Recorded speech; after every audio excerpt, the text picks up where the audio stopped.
ऐसे ही का तमाम ये कंबोज माल है, जैसा ही रंगो रूप है पैसा ही माल है।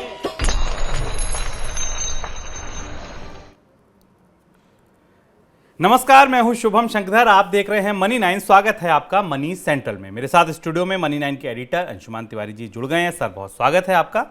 अंशुमान जी से आज की खबरों पर चर्चा शुरू करें, विश्लेषण शुरू करें, उससे पहले आपको बताते हैं आज कौन कौन सी खबरें, कौन से मुद्दे मनी सेंट्रल का हिस्सा हैं। शुरुआत आज करेंगे पेट्रोल डीजल की खबर से। सस्ता नहीं होगा पेट्रोल डीजल, ऐसे संकेत मिले हैं केंद्रीय पेट्रोलियम मंत्री की ओर से। नए बाजार में रिलायंस ने की एंट्री, बढ़ेंगे मकानों के दाम, गुटखे पर टैक्स लगाने का बन गया प्लान, किस मुश्किल में फंसी है नेटफ्लिक्स, और भ्रष्ट अधिकारियों की अब खैर नहीं। सुप्रीम कोर्ट का एक ताजा फैसला, इस फैसले के क्या है मायने, ये सब कुछ समझेंगे आज मनी सेंट्रल में। शुरुआत पेट्रोल डीजल की खबर से। केंद्रीय पेट्रोलियम मंत्री हरदीप सिंह पुरी ने राज्यों से पेट्रोल डीजल पर वैट घटाने की मांग की है। उन्होंने संसद को बताया कि केंद्र सरकार की तरफ से मई में एक्साइज ड्यूटी में कटौती की गई थी, लेकिन पश्चिम बंगाल, तमिलनाडु, आंध्र प्रदेश, तेलंगाना, केरल और झारखंड ने वैट में कटौती नहीं की, जिस वजह से इन राज्यों में पेट्रोल डीजल अन्य राज्यों की तुलना में महंगा है। पेट्रोलियम मंत्री ने यह भी बताया कि इस साल कच्चे तेल की कीमतें ज़्यादा थीं, लेकिन तेल कंपनियों की तरफ से पेट्रोल डीजल के दाम नहीं बढ़ाए गए थे। आपको बता दें, 6 अप्रैल से इस साल 6 अप्रैल 2022 से पेट्रोल डीजल की कीमतों में कोई बढ़ोतरी या कमी नहीं की गई है, जिस वजह से अप्रैल से सितंबर के दौरान तेल कंपनियों को 27,276 करोड़ रुपए का घाटा हुआ। हालांकि अब तेल कंपनियों को मुनाफा होना शुरू हो गया है, क्योंकि कीमतों में गिरावट आ चुकी है। पेट्रोल डीजल दोनों पर कंपनियों को की बिक्री पर अब दोनों को मुनाफा हो रहा है। सर, तेल मंत्री क्या इशारा कर रहे हैं, ये कह के कि राज्यों ने वैट नहीं घटाया, ये कहकर कि ये नुकसान हुआ इतना बड़ा, कहना क्या चाह रहे हैं? तेल मंत्री के इस इशारे को आप स्पष्ट रूप से समझ सकते हैं। कल के उनके जवाब उत्तर में वो सारे तर्क थे जो ये बता रहे थे कि पेट्रोल डीजल की कीमतों में फ़िलहाल कमी की कोई उम्मीद नहीं है। जैसा हमने पहले भी अपनी चर्चाओं में इसको रेफ़र किया है कि पेट्रोल डीजल की कीमतों में कमी या बढ़ोतरी का जो भी कारण है, उसमें एक बड़ा कारण राजनीतिक हुआ करता था। क्योंकि इस बार चुनाव के दौरान सरकार ने अपने इस फैसले को चुनाव से नहीं जोड़ा और कीमतों को स्थिर रखा, बढ़ने भी नहीं दिया, पर नीचे भी उन्हें कम भी नहीं किया। इसलिए ऐसा संकेत है कि अब फिलहाल अगले 4-5 महीनों में पेट्रोल डीजल की कीमतों में कोई कटौती नहीं होगी। अगर कच्चे तेल की कीमतें ऊपर जाती हैं और बढ़ती हैं, तब बढ़ने की गुंजाइश तो दिखाई देती है। दूसरी चीज़ ये कि जिस पूरे आर्थिक तर्क के साथ हरदीप पुरी इस बार आए और उन्होंने ये कहा, उसमें उन्होंने ये गिनाया कि कितना नुकसान हो रहा है, कितनी सब्सिडी है, भारत कच्चे तेल का कितना आयात करता है, उसमें से कितनी कीमत पास ऑन की जाती है।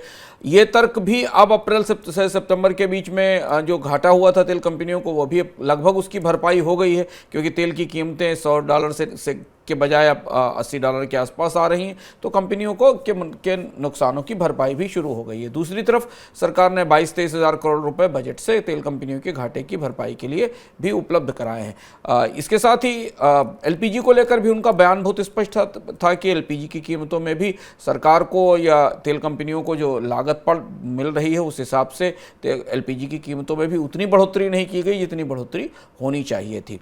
तो इस तरह से अब पेट्रोल डीजल की कीमतों को लेकर ताज़ा परिदृश्य लगभग इसी के आसपास है। $100 के आसपास के कच्चे तेल की कीमतों को रिजर्व बैंक एसेस कर रहा है। सरकार अपने स्तर पर कीमतों को स्थिर रखने की कोशिश करेगी, और इसमें एक बड़ी मदद शुभम इस बात से मिली है कि सरकार ने जो कच्चे तेल के ऊपर विंडफॉल टैक्स लगाया था, और जो कच्चा तेल भारत में प्रोसेस किया जाता है या भारत में आयात करके उसे बेचा जाता है, वो जो विंडफॉल टैक्स कच्चे तेल और पेट्रोल डीजल पर लगाया था, उसने भी सरकार को थोड़ा घाटा बेहतर करने में मदद की है, और तभी तेल कंपनियों के घाटों की भरपाई के लिए उन्हें बजट से पैसा दिया गया है। रिलायंस रिटेल ने गुजरात में इंडिपेंडेंस नाम से पैक्ड खाद्य सामानों का नया ब्रांड लॉन्च किया। इस ब्रांड के तहत कंपनी की तरफ से आटा, चावल, तेल, दालें, प्रोसेस फूड और अन्य पैक्ड खाद्य सामान बेचा जाएगा। इस लॉन्च को एफएमसीजी कारोबार में रिलायंस के बड़े स्तर पर एंट्री के तौर पर देखा जा रहा है। सर, क्या तैयारियां हैं रिलायंस की और किन कंपनियों के लिए चुनौती होगी? रिलायंस अब धीमे धीमे रिटेल कारोबार में तेजी से फैल रही है। पहली बार किसी गैर पारंपरिक कंपनी ने, जिसका रिटेल के साथ कोई संबंध नहीं रहा है, उसने एफएमसीजी में पूरी तैयारी के साथ, पूरी बास्केट के साथ एफएमसीजी में प्रवेश किया है। और इंडिपेंडेंस नाम से जो पूरी ब्रांड प्रोडक्ट चेन लॉन्च की गई है, वो लगभग वैसी ही है जैसी कि आप हिंदुस्तान लीवर की, आईटीसी की या डाबर जैसी कंपनियों की है। तो अगर आप इन तीनों कंपनियों को लें तो रिलायंस अब इनके साथ सीधी प्रतिस्पर्धा में सामने आकर खड़ी हो रही है, जिसमें खासतौर से हिंदुस्तान लीवर, डाबर, नेस्ले जैसी कंपनियां हैं। रिलायंस ने इस बात का संकेत पिछले 6 महीने पहले ही दे दिया था कि वो एफएमसीजी कारोबार में उतरेगी। रिलायंस के पास इन बाकी कंपनियों की तुलना में शुभम एक बड़ी बढ़त है, क्योंकि रिलायंस ने प्रोडक्ट से पहले अपना मार्केटिंग नेटवर्क तैयार कर लिया था। उस रिलायंस के मार्केटिंग नेटवर्क में रिलायंस रिटेल के अपने स्टोर्स भी हैं, रिटर्न हैं, और इसके अलावा रिलायंस का जियो मार्ट भी उपलब्ध है। तो अब ऑनलाइन से शुरू होकर ऑफलाइन तक अपने पूरे विस्तृत नेटवर्क को बनाने के बाद रिलायंस के पास अपने एफएमसीजी उत्पादों को बेचने का बाजार बन चुका है। अभी फिलहाल रिलायंस अपने इस नेटवर्क से Hindustan Lever, Nestle, Dabur, PNG इनके उत्पाद बेच रही है, लेकिन अब रिलायंस अपने उस नेटवर्क से अपने एफएमसीजी उत्पादों को बेचेगी। और इसके अलावा रिलायंस की तैयारी ये भी होगी कि जो ओपन मार्केट है, जो उसका कैप्टिव मार्केट, उसके बाहर के बाजार में भी बेचा जाए। और यहाँ से भारत के एफएमसीजी स्पेस में, जो आमतौर पर पिछले करीब 2 दशक से चुनिंदा कंपनियों के पास सीमित है, जिसमें कि अलग अलग प्रोडक्ट रेंज में, अलग अलग कैटेगरीज में अलग अलग कंपनियां हावी हैं, वहाँ एक नए किस्म की प्रतिस्पर्धा दिखाई देगी। रिलायंस ने संकेत दिया है कि वो अपने प्रोडक्ट रेंज में लगातार विस्तार करती रहेगी, यानी एक बड़ा फुल एफएमसीजी बास्केट हमारे सामने रिलायंस की तरफ से आएगी। प्रीमियम चाय कंपनी गिरनार को खरीदने के लिए कई दिग्गज कंपनियां सामने आ सकते हैं। रिपोर्ट्स की माने तो टाटा कंज्यूमर या हिंदुस्तान लीवर में से कोई एक कंपनी गिरनार को खरीद सकती है, और इसको लेकर होने वाली डील के लिए शुरुआती बातचीत शुरू हो चुकी है। कुछ खबरें ऐसी भी हैं कि गिरनार को खरीदने के लिए डाबर भी तैयार है। हालांकि डाबर की तरफ से मना किया गया है कि ऐसी कोई योजना फिलहाल कंपनी की नहीं है। सर, गिरनार के पीछे इतनी कंपनियां क्यों? गिरनार एक दिलचस्प कंपनी है, और ये जो मुहिम या जो डील शुरू हुई है, इसे चाय के बाजार में टी के बाजार में एक दिलचस्प घटनाक्रम के तौर पर देखा जा रहा है। गिरनार गुजरात की कंपनी है। 1987 में इसे शाह फैमिली ने बनाया था, शाह और भंसाली फैमिली ने बनाया था। प्रीमियम टी के बाजार में गिरनार भारत के बाजार का बड़ा ब्रांड है, पर इससे ज़्यादा बड़ी बात यह है कि अपना 45 से 50% रेवेन्यू गिरनार निर्यात से हासिल करती है, और उसमें भी रशिया उसके निर्यात का बड़ा बाजार है। 2 कंपनियां जो गिरनार को खरीदने की रेस में हैं, वो चाय बाजार की दोनों बड़ी कंपनियां हैं, एक टाटा और एक हिंदुस्तान लीवर। दोनों के पास चाय के बड़े ब्रांड हैं। टाटा टी बाजार की बड़ी कंपनी है, और इसी तरह से हिंदुस्तान लीवर के पास भी चाय के बड़े ब्रांड हैं। ये दोनों कंपनियों के लिए अंतर्राष्ट्रीय बाजार में प्रतिस्पर्धा की दृष्टि से, निर्यात के बाजार में प्रवेश के लिए गिरनार का अधिग्रहण फायदे का सौदा हो सकता है, क्योंकि ये कंपनियां अभी तक पूरी तरह घरेलू बाजार पर केंद्रित है। निर्यात भी होती है चाय, लेकिन ज़्यादा बड़ी मात्रा में इनका बाजार भारत में है। दूसरी चीज़ ये कि चाय एक ऐसा कारोबार है जो लगातार बढ़ता रहता है। चाय की कंपनियों के पास पीछे से आपूर्ति का एक बड़ा नेटवर्क होता है, टी स्टेट्स के जरिए। गिरनार के पास वो भी है। हालांकि गिरनार कोई नुकसान या घाटे वाली कंपनी नहीं। गिरनार के आंकड़े बताते हैं 2021 में गिरनार का रेवेन्यू करीब 380 करोड़ रुपए था, और जो प्रॉफिट आफ्टर टैक्स था, पीएटी था, वो करीब 22 करोड़ रुपए के आसपास था। तो गिरनार एक मजबूत ब्रांड है, लेकिन ये ब्रांड जिसकी भी झोली में जाएगा, 1000 से 1500 करोड़ रुपए के आसपास की वैल्यूएशन गिरनार के लिए आ सकती है। और ये भारतीय बाजार में फिर नए सिरे से कंसोलिडेशन का एक प्रक्रिया शुरू हो रही है, जिसमें बड़ी कंपनियां, बड़ी दिग्गज कंपनियां छोटे छोटे ब्रांड्स को टारगेट करके, उनको अधिग्रहण करके के बाजार में अपने हिस्से को बढ़ाने की कोशिश कर रही हैं। ये काम हमने पिछले 5-6 महीनों में हर सेक्टर में, लगभग अलग अलग हर प्रमुख सेक्टर में देखा है। आईडीबीआई बैंक ने मीडिया और एंटरटेनमेंट कंपनी जी एंटरटेनमेंट के खिलाफ दिवालिया प्रक्रिया शुरू करने के लिए याचिका दायर की है। बैंक ने नेशनल कंपनी लॉ ट्रिब्यूनल में याचिका दाखिल कर मांग की है कि जी एंटरटेनमेंट की दिवालिया प्रक्रिया के लिए के जरिए उसका 150 करोड़ रुपए का जो कर्ज है वो वापस कराया जाए। सर, जी ने अब कौन सा डिफॉल्ट किया है? क्या कंपनी को एनसीएलटी में जाना पड़ेगा? जी का केस उलझता जा रहा है। पहले हम इस आईडीबीआई बैंक की जो इंसॉल्वेंसी या जो दिवालिया अदालत है, उस फैसले को समझें, क्योंकि जी कई तरह से अलग अलग तरीके से ये कंपनी बैंकरों के साथ डिफ़ॉल्ट में और देनदारियों के विवाद में उलझी हुई है। आईडीबीआई बैंक जो खुद बिकने को तैयार है, जिसको बेचने की तैयारी हो रही है, उसने सेक्शन 7 के जरिए जी के खिलाफ, क्योंकि वो जी का फिनेंशियल क्रेडिटर है और जी को उसने लोन दे रखा है, जी के खिलाफ इंसॉल्वेंसी की और दिवालियेपन की कार्रवाई शुरू करने की अर्जी डाली है। आईडीबीआई बैंक की करीब करीब जो क्लेम है वो 149 करोड़ रुपए का बनता है और आईडीबीआई बैंक का ये कहना है कि फाइनेंशियल क्रेडिटर्स ने कंपनी के तौर पर उसकी इस देनदारी को नहीं चुकाया है या डिफ़ॉल्ट किया है। बैंक ने आईडीबीआई बैंक ने इस मामले में जो डेट सर्विस एग्रीमेंट हुआ था, कर्ज की सर्विसिंग का एग्रीमेंट हुआ था जी के बीच में और आईडीबीआई बैंक के बीच में, उसका हवाला दिया है। इससे ठीक पहले इसी साल फरवरी में इंडसइंड बैंक ने इसी तरह जी के खिलाफ एनसीएलटी में दिवालियेपन की कार्रवाई, बैंक्रप्सी की कार्रवाई शुरू करने की अर्जी दी थी। 83 करोड़ के डिफ़ॉल्ट का मामला बना था जो कि जी के ऊपर बनाया गया था। जी ने इसका विरोध किया था। इसके बाद ये मामला दिल्ली हाई कोर्ट में गया था। फिर दिल्ली हाई कोर्ट में जी की अर्जी थी कि इंडसइंड बैंक को ऐसी कार्रवाई करने से रोका जाए, पर इंडसइंड बैंक को जी को उस मामले में वहाँ से राहत नहीं मिली कि दिल्ली हाई कोर्ट ने इंडसइंड बैंक को बैंक्रप्सी की कार्रवाई करने से रोकने से मना कर दिया था, इनकार कर दिया था। ये मामला सिटी नेटवर्क के से जुड़े हुए लोन से संबंधित है और अब एक तरफ जी अपनी एक और डील में उलझी हुई है जो कि सोनी नेटवर्क के साथ है।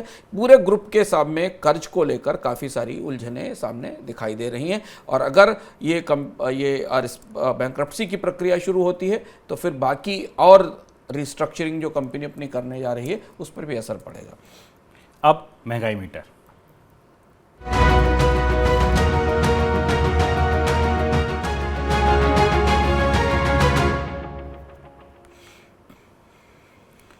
आज महंगाई घरों की। रिसर्च एजेंसी क्रिसिल का कहना है कि लागत बढ़ने की वजह से देश के 6 बड़े शहरों में मार्च तक प्रॉपर्टी की कीमतें 6 से 10% बढ़ सकती हैं। हालांकि दाम बढ़ने के बावजूद घरों की मांग में कमी आने की आशंका नहीं है। क्रिसिल ने अगले वित्त वर्ष के दौरान भी प्रॉपर्टी की कीमतों में 3 से 5% बढ़ोतरी का अनुमान लगाया है। सर, क्यों महंगे हो रहे हैं मकान? क्रिसिल की रिपोर्ट महत्वपूर्ण है और बाजार में जहां जहां हमें महंगाई के दबाव बनते दिख रहे हैं उसमें से एक महत्वपूर्ण हिस्से में जहां थोड़ी डिमांड और रिकवरी भी आती दिख रही थी वहां महंगाई का दबाव वापस लौटता दिखाई दे रहा है। क्रिसिल ने प्रमुख बाजारों में, जिसमें कि मुंबई मेट्रोपॉलिटन रीजन है, दिल्ली का एनसीआर है, बैंगलोर, पुणे, हैदराबाद और कोलकाता, जो देश के प्रमुख प्रॉपर्टी बाजार हैं, यहाँ जो बड़े डेवलपर्स हैं उनके साथ DLF, Mahindra, Oberoi realty, Prestige estate, इनके बीच में सर्वे के आधार पर पाया है कि कंपनियां इस बात की पूरी तैयारी में हैं कि वो मकानों की कीमत 6 से 10% बढ़ाएं। और इस बढ़ोतरी की 2 बड़ी वजह हैं। पहली वजह तो ये कि कच्चे माल की कीमतों में तेज बढ़ोतरी हुई है जो हमें दिख रहा है सीमेंट या बाकी चीज़ों में, और दूसरी चीज़ ये कि कर्ज की लागत भी कंपनियों के लिए बढ़ रही है और ये उस स्थिति में हो रहा है, क्रिसिल ने अपनी रिपोर्ट में माना है, जब कई सारे बाजारों में हाउसिंग की मांग थोड़ी थोड़ी वापस लौटती दिखाई दे रही है। जो इन्वेंट्रीज की स्थिति है वो कम हो रही है, यानी जो अनबिके मकान हैं या जिन मकानों के लिए ग्राहक नहीं है उनकी संख्या लगभग घट रही है। लेकिन इसके बाद भी इन कंपनियों पर यह दबाव है कि वो मकान महंगे कर सकते हैं। ग्राहकों की दृष्टि से ये खबर बिल्कुल अच्छी नहीं है, क्योंकि ग्राहकों के लिए मकान खरीदने की लागत वैसे ही कर्ज के तौर पर बढ़ रही है, क्योंकि हाउसिंग लोन के रेट्स बढ़े, जिस पर हम आगे चर्चा करेंगे। ब्याज दरों में बढ़ोतरी के साथ हाउसिंग लोन महंगा हो रहा है और 6 से 10% तो बेसिक बढ़ोतरी है, क्योंकि इसके बाद और भी सारी चीज़ों की लागत है जिसमें बढ़ोतरी हुई। तो मकान खरीदने की जो कोशिशें या जिसको बढ़ावा देने की उम्मीद थी वो महंगाई और ब्याज दरों की बढ़ोतरी के कारण फंस रही है। उम्मीद इस बात की है कि शायद बजट में सरकार हाउसिंग को बढ़ावा देने के लिए कुछ करे और तभी ये संभव है कि जो सस्ते लो बजट हाउस हैं उनकी डिमांड आ सके, क्योंकि शुभम अभी हाउसिंग बाजार में जो सस्ते मिडिल क्लास और लो बजट हाउसिंग के मकान हैं उनकी मांग बिल्कुल नहीं दिखाई दे रही। जो मांग दिख रही है वो महंगे मकानों की ही दिख रही है। और महंगे केवल मकान नहीं हो रहे, महंगा कर्ज भी हो रहा है। रिजर्व बैंक की तरफ से रेपो रेट में हुई बढ़ोतरी के बाद देश के सबसे बड़े बैंक एसबीआई ने MCLR में 35 बेसिस पॉइंट की बढ़ोतरी कर दी है, जिसकी वजह से होम और कार लोन, पर्सनल लोन, सभी तरीके के लोन की कर्ज की दर बढ़ गई है और उपभोक्ताओं को अब ज़्यादा EMI चुकानी पड़ेगी। SBI की तरफ से हुई इस बढ़ोतरी के बाद अब अन्य बैंक भी कर्ज महंगा कर सकते हैं। लगातार कर्ज महंगा हो रहा है। सर, क्या इससे आपको लगता है कि इससे कर्ज की जो मांग है, जो डबल डिजिट में भी चल रही थी, उसके टूटने का खतरा बढ़ गया है? हाँ, और अब इस समय अगर आप ध्यान से देखिए, मैं SBI का आंकड़ा देख रहा था, जो SBI की external benchmark base lending rate है, EBLR है उसकी उसकी रेट लगभग 9% के आसपास पहुंच रही है। और कर्ज देने से पहले बैंक एक रिस्क प्रीमियम भी लगाते हैं जो कर्ज लेने वाले के बारोइंग सिविल स्कोर के आधार पर होता है। इसे मान लिया जाए तो हाउसिंग लोन में धीमे धीमे अब ब्याज दरें दहाई का अंक पार कर रही हैं या दहाई का अंक पार कर चुकी है, और जिनकी अच्छी रैंकिंग नहीं उनके लिए तो दहाई के अंक से और ज़्यादा होने वाली है। अब यहाँ पर दूसरी एक और खबर जिस पर कल हमने मनी सेंट्रल में चर्चा की थी, वो खबर ये थी कि भारत में लोग कर्ज लेने वाले अपनी किस्त चुकाने में चूक रहे हैं या होम लोन का प्रीपेमेंट कर रहे हैं या सस्ते कर्ज की तलाश कर रहे हैं। इन दोनों को अगर एक साथ आप जोड़कर देखें और उससे ठीक पहले की खबर मकानों की लागत बढ़ने की खबर देखें तो आपको सारे बिंदु मिलते हुए दिखाई देंगे। वो डॉट कनेक्ट होते हुए दिखता है कि एक तो मकानों की महंगाई बढ़ने का दबाव बन रहा है जो स्पष्ट रूप से दिखता है कच्चे माल की लागत बढ़ने से, दूसरी तरफ कर्ज की लागत बढ़ने के बाद लोग और कम मकान खरीदने जाएंगे, और तीसरी और चिंता जो रिजर्व बैंक को दिख रही है कि जिनके पास मौजूदा कर्ज हैं वो क्या चुका पाएंगे या वो इस कोशिश में होंगे कि उनके लोन किसी तरह से रिस्ट्रक्चर किए जाएं। लेकिन अब ब्याज दरें जिस दिशा में जा रही हैं उस दिशा में कर्ज की मांग कम होने का रिस्क बाजार में दिखेगा। अगले 5 वर्षों के दौरान भारतीयों की बचत बढ़कर 2 गुने से ज्यादा होने का अनुमान है। रेटिंग एजेंसी क्रिसिल की रिपोर्ट कहती है 2027 तक भारतीयों की बचत 315 लाख करोड़ रुपए पहुंच जाएगी, जो देश की जीडीपी का 74% होगा। फिलहाल भारतीयों की बचत 135 लाख करोड़ के करीब है, जो देश की जीडीपी का करीब 57% है। रिपोर्ट में बताया गया कि भारतीय बचत का इस्तेमाल गोल्ड और रियल एस्टेट जैसे परंपरागत विकल्पों से निकलकर शेयर और बॉन्ड जैसे विकल्पों में जा रही है। अब बचत कहा है कि 5 साल में 2 गुनी हो जाएगी, लेकिन यह अनुमान कितना सटीक है, अभी भारतीयों की बचत की स्थिति क्या है, इस हफ्ते अंशुमान जी डिटेल में इकोनॉमिकम में अर्थात में आपको यही बता रहे हैं। सर, बचत की सारी परतें खोली जाएंगी? हाँ, इस बार हम बचत की पूरी परतें खोलेंगे और इकोनॉमिकम अर्थात में आपको ये पता चलेगा कि भारतीय बचतों की वास्तव में स्थिति क्या है, और भारत में बचतों की गिरावट या बचत की कमी या सेविंग्स की कमी हमारे आपके लिए या बाकी लोगों के भविष्य के लिए तो बड़ा असर करने वाली है। सरकारों को इस पर क्यों बहुत ज़्यादा परेशान होना चाहिए और बहुत ज़्यादा फिक्र होनी चाहिए। हम कहाँ खड़े हैं, हमें कितनी बचतों की ज़रूरत है और बचत में जो अभी गिरावट दिख रही है उसका क्या असर है, इस बार विस्तार से हम बचत की सारी परतें खोल रहे हैं इकोनॉमिकम में। चलिए, तो इस बार रविवार को जब आपसे मुलाकात होगी, मनी सेंटर में तो सोमवार को होगी, लेकिन जब रविवार को मुलाकात होगी तो आप गौर से सुनिएगा, क्योंकि आपकी बचत की जुड़ी हर छोटी बड़ी बात आपको इस बार के इकोनॉमिकम में बताई जाएगी। बचत के बाद अब बात बजट की।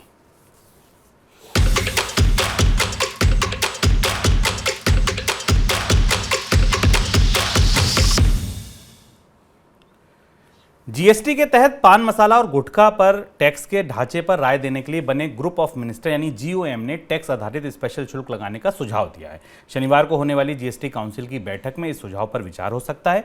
ऑनलाइन गेम और कैसीनो पर लगने वाले टैक्स किस तरीके के हों, इस पर भी मंत्री समूह ने अपनी रिपोर्ट सौंपी है, उस पर भी शनिवार की बैठक में विचार हो सकता है। सर, क्या तय हुआ है, कैसे गुटखे पर टैक्स लगाया जा सकता है? शुभम, जीएसटी काउंसिल ने फिर भारत के टैक्स चोरी की सबसे जो कमजोर नस है या जो सबसे उलझा हुआ हिस्सा है उसे सुलझाने के लिए कोशिश की है और जाकर उस जगह उस बिंदु पर उंगली रखी है जो भारत में गुटखा और पान मसाला और तंबाकू उत्पादों पर टैक्सेशन की सबसे कमजोर व्यवस्था है, जहां पर जाकर टैक्स अधिकारी या टैक्स व्यवस्था फेल होती है। और भारत में अधिकांश ये माना जा रहा है कि बड़े हिस्से से गुटखा पान मसाला पर सरकार को टैक्स नहीं मिलता। इस पैनल ने जो अपनी रिपोर्ट दी है, जो उसने सुझाव दिया है, उसमें वो सुझाव देते हुए उसने कहा है कि जो सप्लाई चेन है पूरी गुटखा और पान मसाला की, उसमें अधिकांश लोग, बड़े निर्माताओं को छोड़ दिया जाए तो अधिकांश लोग चाहे कच्चा माल का सप्लाई करने वाले हों या बेचने वाले लोग हों, वो सब बहुत छोटे रिटेलर्स हैं और वो जीएसटी के रजिस्ट्रेशन की थ्रेशोल्ड लिमिट से बाहर होते हैं, यानी उन्हें जीएसटी के पंजीकरण की जरूरत नहीं होती। इसलिए जो पूरी बिक्री होती है और इसका जो कच्चा माल आता है उस पर टैक्सेशन की जानकारी रख पाना संभव नहीं है, क्योंकि ना तो उनको टैक्स क्रेडिट चाहिए और ना वो टैक्स रिटर्न फाइल करते हैं।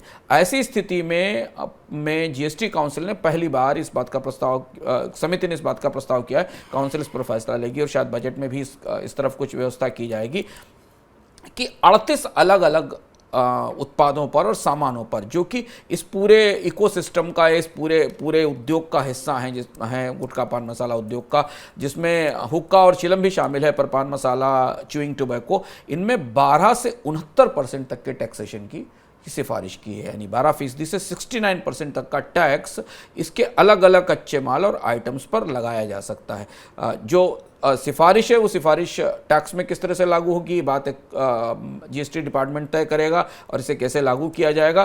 पर जो ग्रुप ऑफ मिनिस्टर थी, जीओएम थी जीएसटी की, उसका यह मानना था कि ये पूरा का पूरा टैक्स ढांचा जो गुटखे और पान मसाले पर है, इसे बदलने की ज़रूरत है, क्योंकि इसकी रिकवरी करना, ये वसूली करना बाकी नेटवर्क से संभव नहीं है। तो इस बात की संभावना दिख रही, जो संकेत बता रहे हैं कि जो पान मसाले का पाउच है उस पर टैक्सेशन 50% तक हो सकता है। अगर आप सारी चीज़ों को मिला लिया जाए तो अगर पाउच 10 रुपये का होगा तो शायद उस पर अब 5 रुपये तक भी टैक्स हो सकता है, इसके संकेत मिल रहे हैं।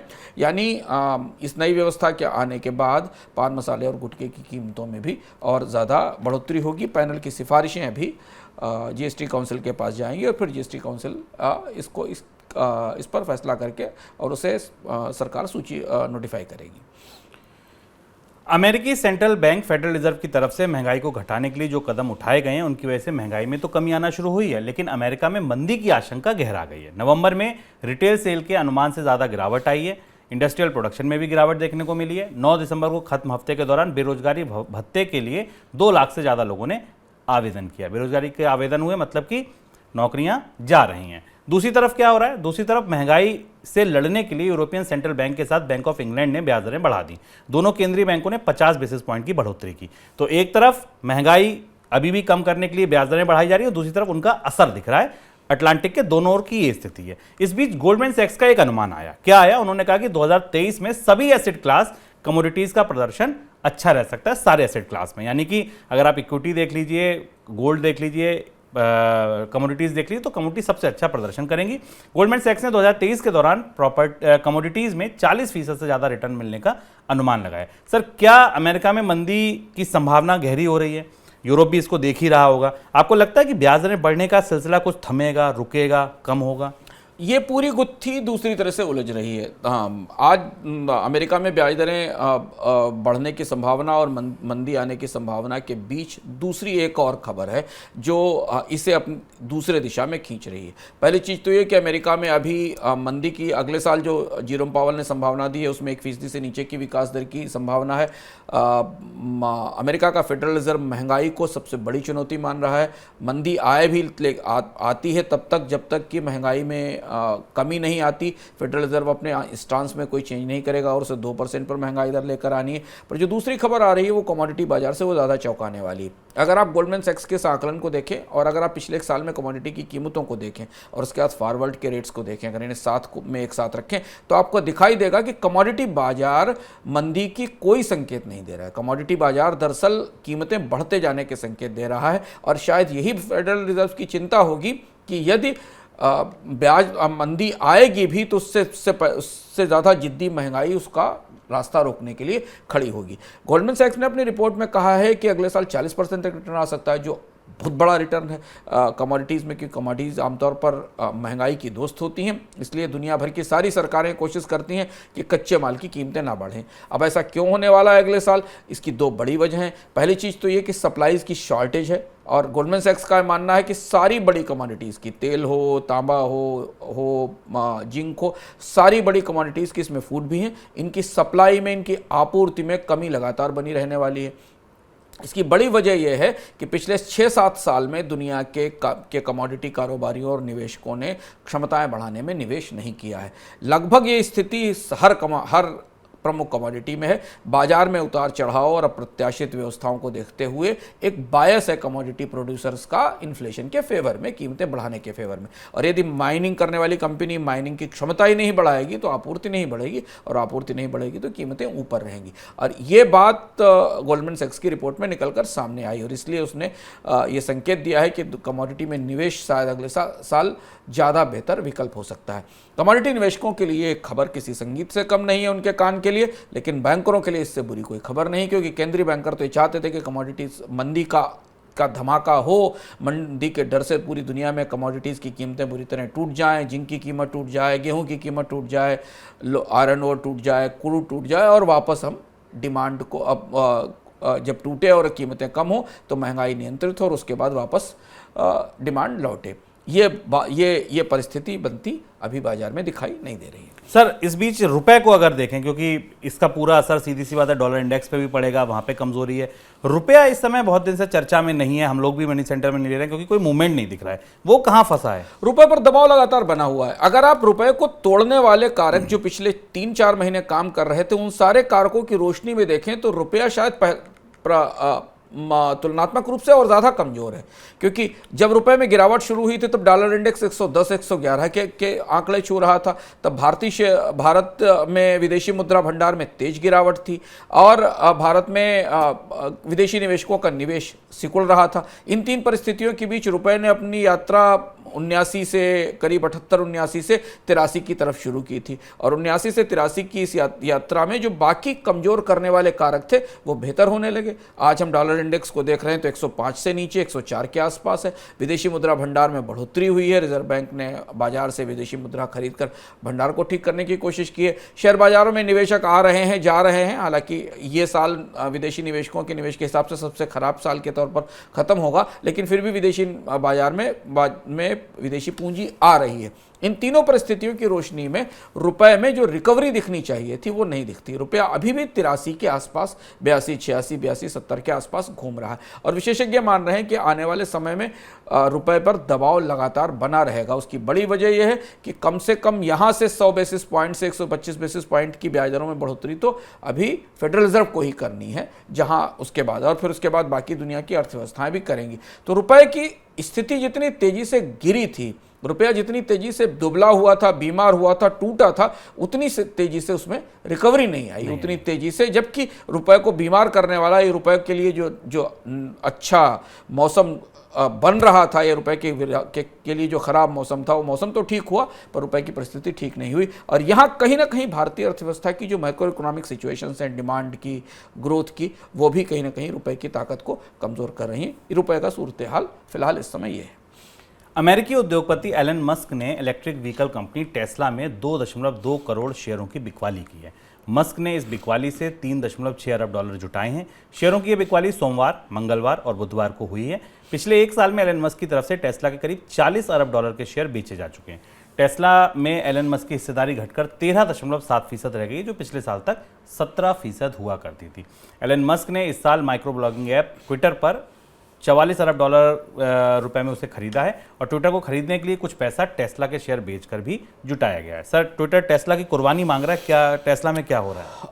एलन मस्क ट्विटर के लिए टेस्ला की कुर्बानी करेंगे कि नहीं करेंगे, लेकिन शेयर बाजार में रोज टेस्ला को धीमे धीमे करके काटा जा रहा है, धीमे धीमे करके उसकी ताकत कमजोर की जा रही।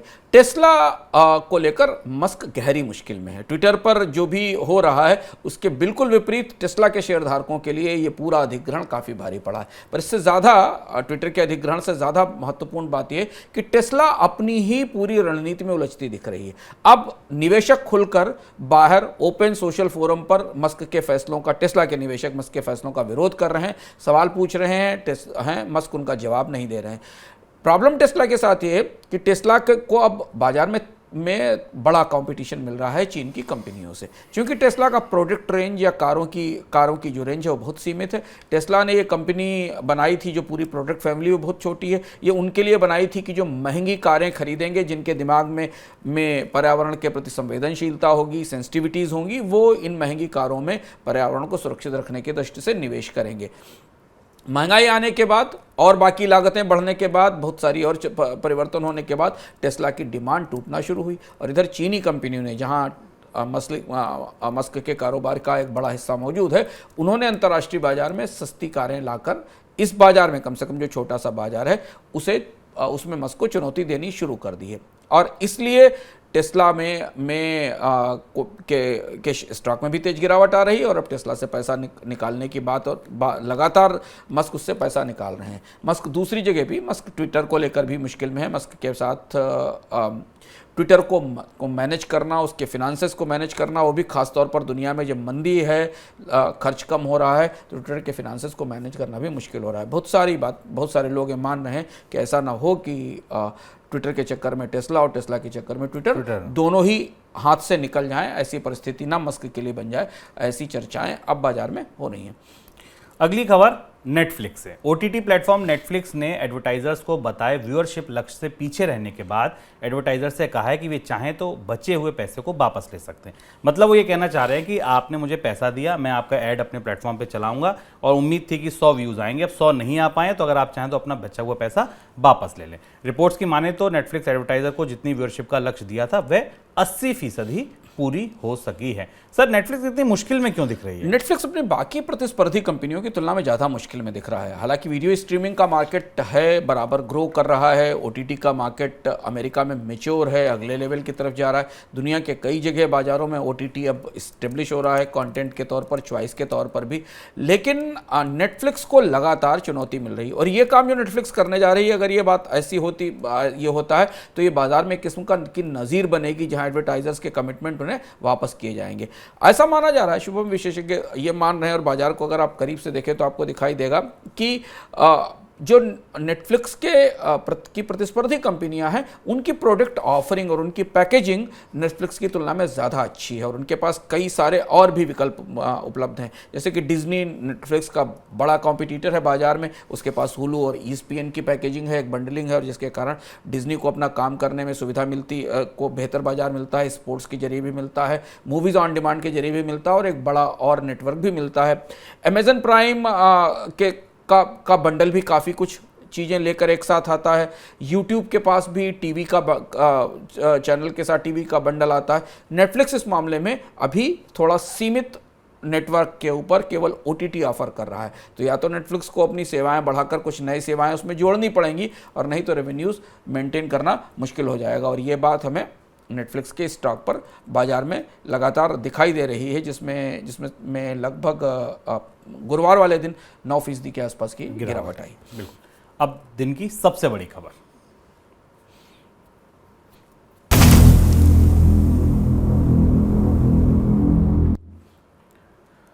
सरकारी महकमों में भ्रष्टाचार के खिलाफ सुप्रीम कोर्ट ने बड़ा फैसला सुनाया। अब भ्रष्टाचार निरोधक कानून के तहत सरकारी अधिकारियों को दोषी ठहराने के लिए प्रत्यक्ष सबूत होना जरूरी नहीं। सुप्रीम कोर्ट ने गुरुवार को फैसला सुनाया कि परिस्थिति जन्य सबूत अगर साबित करें कि आरोपी अधिकारी ने रिश्वत की रकम मांगी है तो उसे भ्रष्टाचार निवारण अधिनियम के तहत दोषी ठहराया जा सकता है। सर, सुप्रीम कोर्ट के इस फैसले का संदर्भ क्या है, पहले तो यही बताइए।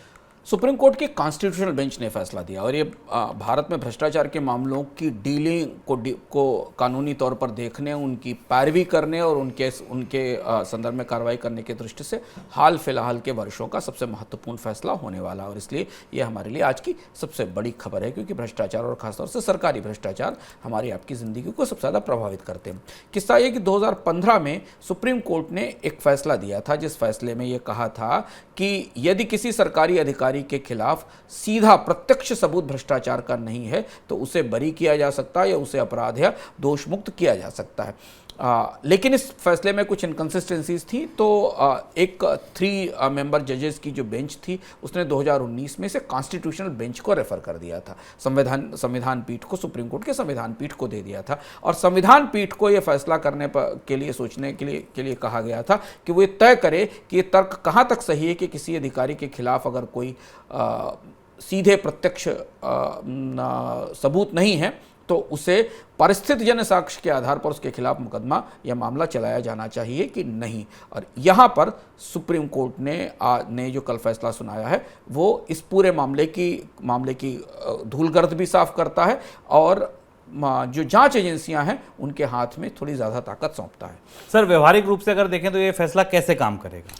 सुप्रीम कोर्ट ने अपनी टिप्पणी में काफ़ी सारी बातें कही और व्यवहारिक रूप से सुप्रीम कोर्ट ने ये कहा है कि जिसे सुप्रीम कोर्ट ने अपनी टिप्पणी में ये कहा कि जो करप्शन है वो एक किस्म का कैंसर है और प्रोसिक्यूशन को ये बात इंश्योर करनी पड़ेगी कि जो भ्रष्ट है उसकी जांच हो और उसे सजा मिले। सुप्रीम कोर्ट ने इस धारणा को खारिज किया कि यदि किसी व्यक्ति के खिलाफ परिस्थितिजन्य साक्ष्य नहीं अधिकारी के खिलाफ तो उसके खिलाफ कार्रवाई नहीं की जानी चाहिए। बहुत सारे सुप्रीम कोर्ट के फैसले से ये ध्वनि निकलती दिखाई दी कि बहुत सारे पीड़ित लोग जो शायद रिश्वत मांगने का वीडियो नहीं रिकॉर्ड कर पाते हैं, रिश्वत मांगी गई इसका सबूत नहीं ला पाते हैं और इसके कारण जो भ्रष्ट अधिकारी उन पर कार्रवाई नहीं होती। ऐसी स्थिति में जो शिकायत करता है उसके पास कोई हक नहीं रह जाता, उसके पास कोई किसी तरीके की रेमेडी या इलाज नहीं रह पाता, जबकि वो रोज इस प्रक्रिया से गुजरता है जहां उसे रिश्वत और किस्म किस्म के भ्रष्टाचार से जूझना पड़ता है। और इसलिए फैसला लैंडमार्क है, बड़ा फैसला है कि अब यदि शिकायतकर्ता, अगर इस फैसले की व्याख्या को संक्षेप में समझा जाए, अगर शिकायतकर्ता ये सबूत भी पेश नहीं कर पाता है कि उससे रिश्वत मांगी गई, पर फिर भी जांच एजेंसियों को उसकी पड़ताल करनी होगी और ये जानने की कोशिश करनी होगी कि क्या वो भ्रष्टाचार हुआ था और उससे इस तरीके की पेशकश की गई थी या दबाव बनाया गया था। सर, आने वाले दिनों में कैसे असर करेगा फैसला? प्रोसिक्यूशन एजेंसियों के लिए यहाँ से नई चुनौती खड़ी होगी, क्योंकि प्रोसिक्यूशन एजेंसियाँ अभी तक ये मान रही थी कि जब तक सीधा सबूत नहीं, आपसे किसी ने रिश्वत मांगी है, कैसे आप प्रूव करेंगे, आपके पास उसकी कोई रिकॉर्डिंग होनी चाहिए, कोई कागज़, कोई चिट्ठी, कोई मैसेज होना चाहिए। लेकिन इस सुप्रीम कोर्ट के फैसले के बाद अब प्रोसिक्यूशन एजेंसियों को परिस्थितिजन्य साक्ष्यों के आधार पर पड़ताल को किसी दिशा तक ले जाना पड़ेगा और यहाँ से अधिकारियों पर शिकंजा कसने का या भ्रष्टाचार पर करने वाले अधिकारियों पर शिकंजा कसने का रास्ता और ज़्यादा खुलकर सामने आएगा। इसके बाद भी क्या भ्रष्टाचारी अधिकारियों को पर शिकंजा किया जा सकेगा, क्या लोगों को भ्रष्टाचार से मुक्त कराया जा सकेगा? लेकिन सुप्रीम कोर्ट का यह फैसला कम से कम इस मामले में जो उलझन थी उसे तो दूर करता है कि सीधा सबूत ना भी हो, लेकिन अगर परिस्थिति का सबूत है तो भी भ्रष्ट अधिकारी के खिलाफ जाँच और कार्रवाई होनी चाहिए। तो ये था हमारा आज का मनी सेंट्रल। अब समय है स्पेशल रिपोर्ट का। आपको छोड़ जाते हैं कि स्पेशल रिपोर्ट के साथ। स्पेशल रिपोर्ट इस बात पर है कि सरकारी स्कीमों के बड़े बड़े विज्ञापन आपको दिखते होंगे और आपको लगता होगा कि इनका जो लाभ है वो देश के बड़े तबके तक पहुंच रहा है, लेकिन हकीकत कुछ और है। कितना पहुंच रहा है, सरकार की स्कीमें कहां तक पहुंच पा रही हैं, कहां तक नहीं पहुंच पा रही, ये सब कुछ आपको बता रही है मनी 9 की स्पेशल रिपोर्ट। सरकार भले ही कहे कि गरीब कल्याण के लिए चलाए जा रहे कार्यक्रम अधिकतर गरीबों को फायदा पहुंचा रहे हैं, लेकिन सच्चाई ये है कि कुछ सरकारी योजनाएं बहुत कम गरीबों तक पहुंच पाई हैं। कम आय वर्ग के परिवारों पर से उपचार का खर्च घटाने के लिए शुरू हुई पीएम जन आरोग्य योजना देश के 2% गरीबों तक भी नहीं पहुंच पा रही। मनी 9 का पर्सनल फाइनेंस सर्वे बताता है कि महीने में 15,000 रुपए से कम कमाने वाले परिवारों में सिर्फ 2% ही प्रधानमंत्री जन आरोग्य योजना का लाभ ले सके हैं। सर्वे से ये भी पता चला है कि योजना का अधिकतर लाभ उन परिवारों को हुआ है जिनकी मासिक कमाई 15,000 रुपए से ऊपर 50,000 रुपए तक है। यानी गरीबों को ध्यान में रखकर शुरू की गई इस योजना का लाभ गरीबों तक ही नहीं पहुंचा। मनी 9 के सर्वे पर खुद सरकार के आंकड़े भी मोहर लगा रहे हैं। सरकार के आंकड़े बताते हैं कि शुरू होने से लेकर इस साल 15 दिसंबर तक देश भर में जन आरोग्य योजना के तहत 4 करोड़ से ज्यादा लोग इसका लाभ ले चुके हैं और उन 4 करोड़ लोगों में से लगभग 2.5 करोड़ लोग तमिलनाडु, केरल, राजस्थान, कर्नाटक और गुजरात के रहने वाले हैं। वहीं दूसरी तरफ यूपी और बिहार में जन आरोग्य योजना का लाभ उठाने वालों का आंकड़ा बहुत छोटा है। बिहार में तो लगभग 5 लाख लोग ही इस योजना का लाभ उठा पाए हैं और यूपी में यह आंकड़ा 17 लाख से केवल थोड़ा ही ऊपर है। आर्थिक स्थिति के तौर पर देखा जाए तो तमिलनाडु के मुकाबले बिहार में सालाना प्रति व्यक्ति कमाई 80% कम है। मनी 9 का सर्वे भी बताता है कि बिहार में परिवारों की औसत मासिक कमाई 15,000 रुपए से कम है, जबकि राष्ट्रीय औसत 23,000 रुपए है। इस लिहाज से केंद्र की तरफ से गरीबों के लिए शुरू की गई योजना का अधिकतर लाभ बिहार जैसे राज्यों को मिलना चाहिए था, लेकिन जन आरोग्य योजना के आंकड़े गवाही देते हैं कि गरीबों तक सरकारी योजनाओं का लाभ कम पहुंच रहा है। सिर्फ जन आरोग्य योजना ही नहीं बल्कि कई और सरकारी योजनाएं हैं जिनका लाभ गरीबों तक कम पहुंच रहा है। मनी 9 के सर्वे में पीएम सुरक्षा बीमा योजना, पीएम जीवन ज्योति योजना और प्रधानमंत्री सुरक्षा समृद्धि योजना को लेकर भी ऐसी ही स्थिति सामने आई है। इन योजनाओं में भी गरीबों को मिलने वाला फायदा राष्ट्रीय औसत से बहुत नीचे है। मनी 9 के लिए मनोज कुमार की रिपोर्ट। का तमाम ये कम वो दीवार है, कैसा ही रंगो रूप